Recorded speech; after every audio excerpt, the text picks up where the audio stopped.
Hello and welcome, my name is Mapleus and this is Literally Graphic, and today's mainstream Monday pick is a Gail Simone adjacent with Chuck Dixon's run on Birds of Prey Volume 1.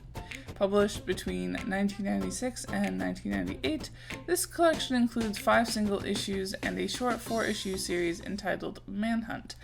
And as I said, most of these were written by Chuck Dixon, who, along with Jordan B. Gorfinkel, created Birds of Prey, apparently.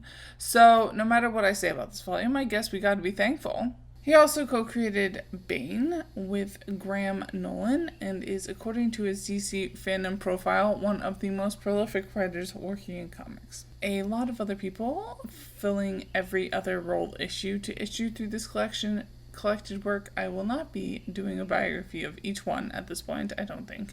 The one exception being Jennifer Graves, the penciler for Jordan B. Garfinkel's Proto Birds of Prey issue in Showcase 96, volume number 1. And while I would not say this overall collection has the worst depiction of bodies with breasts and assumed vaginas, it's not great.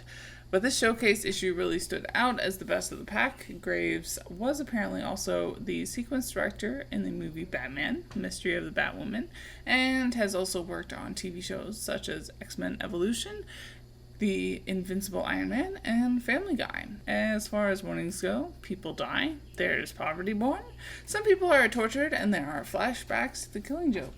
While the team does fluctuate from volume to volume, reboot to reboot, the team that ends up in this volume is Black Canary, Oracle, Catwoman, Huntress, and briefly Lois Lane and Gordon as Batgirl. And despite this volume having a strong feeling of cops, but white ladies, it is that team aspect that I think really draws me to Birds of Prey.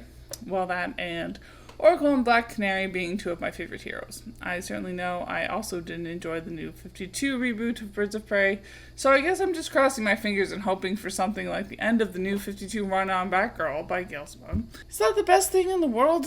Probably not, but such is life. I'm working on getting past it. Bit of a hodgepodge of issues leading up to the continuous series. Hoopla describes this volume as follows. Alone, they are driven vigilantes. Together, they are a force to be reckoned with. Witness the beginnings of the Birds of Prey team as Oracle, the former Batgirl, Barbara Gordon, teams up with ex-Justice Leaguer Black Canary and other female heroes of the DC universe in globetrotting adventures in espionage. Black Canary goes undercover to expose the truth behind a corporate conspiracy. Oracle must send in reinforcements, but will this save Black Canary or doom her? Plus, the Birds of Prey invade Santa Prisca to stop a slavery ring while helping to overthrow the local government. As far as the art goes, well, what is generally referred to as the, quote, male gaze is obviously in play. I did feel as if the characters felt more grounded than some superheroes I've talked about of late. I guess it helps that Black Canary isn't generally one to bounce so much through the air like the Bat Family, and since I've not mentioned it as much since the Great Reset, I'm a super fan of cross-hatching. Looking at gender, as I said, this feels a bit like token diversity. Obviously, I'm not too surprised that it doesn't have more of an intersectional take on what is occurring on the page. That said, I do think Chuck Dixon certainly could have at least put a bit more thought into the not-cis male experience, kind of adjacent to being underdeveloped as characters, but not the same thing. I'm kind of left wondering what is different about these characters than the majority of superheroes who identify as cis men.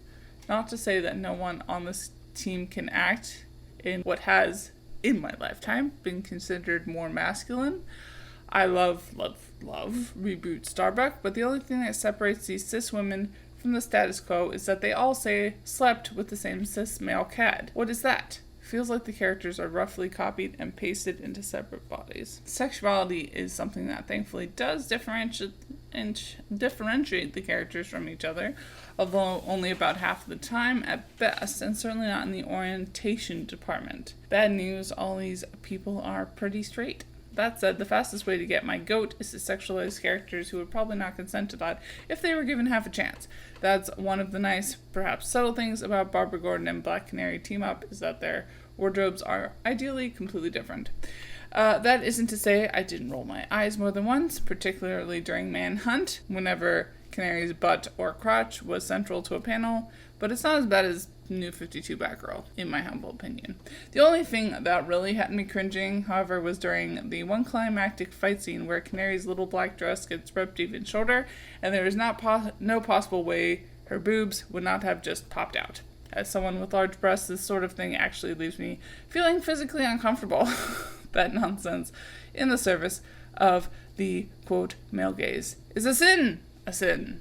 But race is probably the most offensive intersection highlighted in the book, particularly in the first issue, with the villain posing as a white savior of sorts, using corrupt leaders, because that's the only kind of leader of BIPOC majority countries, and sarcasm.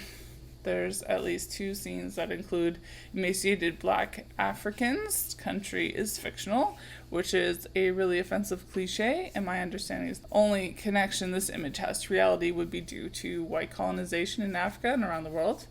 Otherwise, people who are considered outside of whiteness are often used as set dressing and saved by the white superheroes. With Oracle part of the team, disability is an intersection touched upon. Obviously, the Killing Joke was an offense to humanity, but Oracle is pretty well represented in this volume. Barbara Gordon is often not overly sexualized. She's the brains of the operation, but she's also seen working out and as strong. As with every intersection, having just one person who falls into any category is going to be overly simplistic.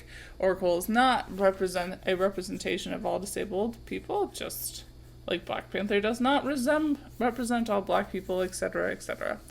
I had forgotten this happened, but flipping through the book for this review, I also noticed that Oracle did have a run-in with someone who wanted to be, quote, helpful, and assumed she should push Oracle's wheelchair somewhere and gets called rude for refusing the, quote, help. Overall, due to Goodreads kind of taglines for each star rating, I guess I will be rating this 2 out of 5 stars. But yeah, we'll continue for sure. Bye all, keep reading and resist white supremacy.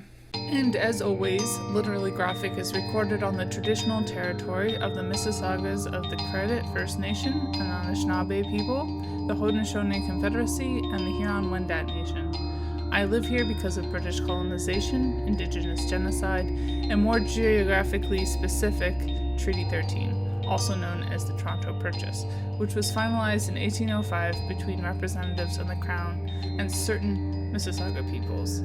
This treaty was a lie and has since been broken many times over. Saying so reflects only my own small steps towards knowing the truth and does nothing for reconciliation.